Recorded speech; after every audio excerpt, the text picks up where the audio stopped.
Hi everyone, I'm Anton Moisenko, a research fellow at the Center for Financial Crime and Security Studies at RUSI, a research institute based in London.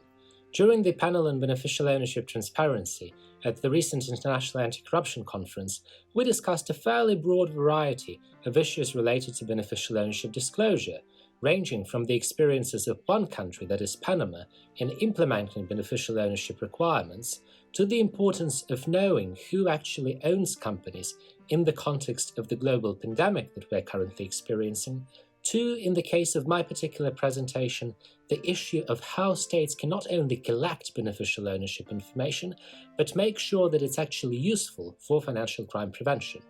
I will briefly touch on 3 main points that I made based on the paper that RUSI has recently published on the subject of beneficial ownership disclosure. The first one is really uncontroversial. Everyone would agree about the importance of verifying beneficial ownership information.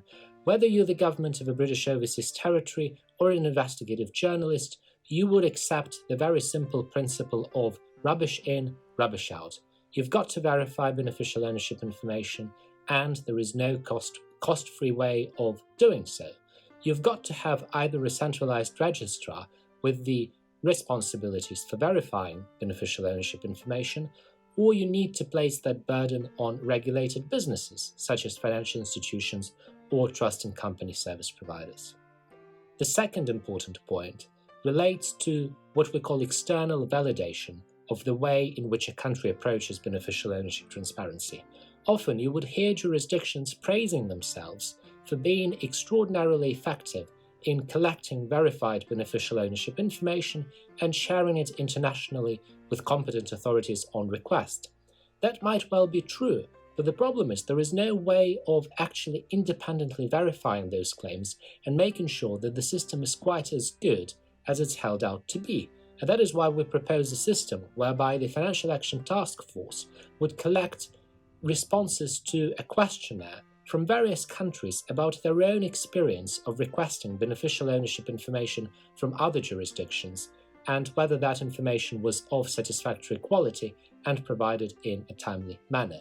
We feel that some sort of external validation mechanism is key to the public confidence in beneficial ownership disclosure. And finally, thirdly, it is really important for governments not to use beneficial ownership information as an excuse, and not to treat beneficial ownership information as a treasure trove that can be reached into when another country comes asking, but not to use that information in any meaningful way themselves. We think the government should be proactive in identifying anomalies and irregularities, and therefore make sure that beneficial ownership information contributes to more effective and more active financial crime prevention.